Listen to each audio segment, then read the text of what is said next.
The fastest way to destroy a civilization is not by war, but it is by making its money worthless. Worthless? I never heard of such cases. Are you telling the truth? Yes, I am. Throughout history, entire populations have spent decades saving for the future, only to wake up one day and realize their currency, their bank accounts, and their financial system that were built on trust no longer existed. And once that trust breaks, collapse happens fast. I do not worry much. My country is stable, and I will be safe, so no worries. You are not the only one. Every society believes its financial system is stable right before it starts to break. Again and again, the entire economies have collapsed almost overnight. Savings disappeared. Salaries became worthless. Banks shut their doors while ordinary people were left trapped inside the panic. Because money is not real wealth. Money is trust. And trust is fragile. Money ain't real? What are you talking about? My country's currency is safest, as well as our government too backs this claim. Okay then, let's talk about some of the safest currencies. You might have heard about the Roman Empire, right? Yes, it was one of the most mightiest empires in the history. What about them? The so-called mighty Roman Empire destroyed its own currency by slowly removing silver from its coins. Centuries later, the Byzantine Empire repeated the same mistake with gold. At first, nobody noticed it, but then merchants stopped trusting the money. Trade weakened, and the economy began to crack.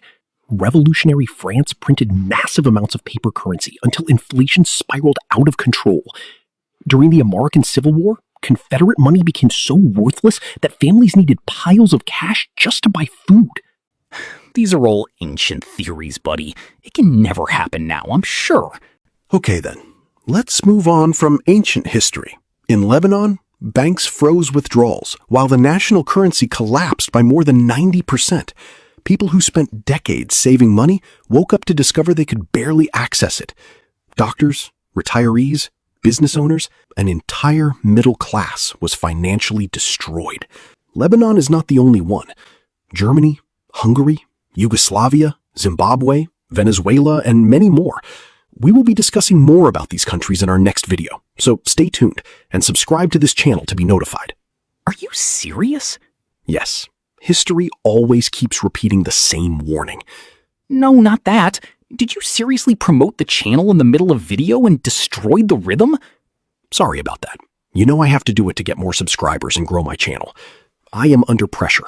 Just as when systems come under pressure, governments print more money. Banks protect themselves first, and ordinary people pay the price. But collapse is never only destruction. It is also redistribution. Redistribution? Yes.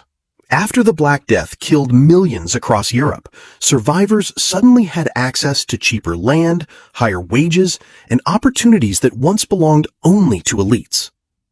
After the 2008 financial crisis, investors with cash bought homes and assets, while millions lost theirs.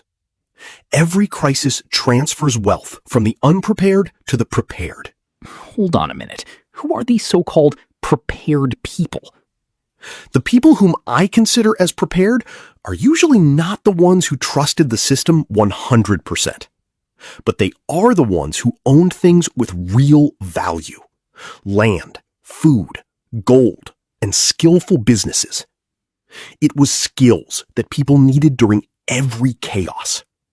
Because even when economies collapse, human needs do not disappear. People still needed builders, farmers, mechanics, traders, and producers. I would still vouch for money. With money, everything can be bought, even your so-called skills. Money for me holds real value. Listen to me carefully. Real value survives long after financial illusions break apart.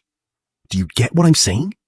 Financial here itself means money, and trust me, it breaks eventually. And that may be the most important lesson history teaches. No financial system lasts forever. No currency is invincible, and no institution is too big to fail. The question is not whether another crisis will come.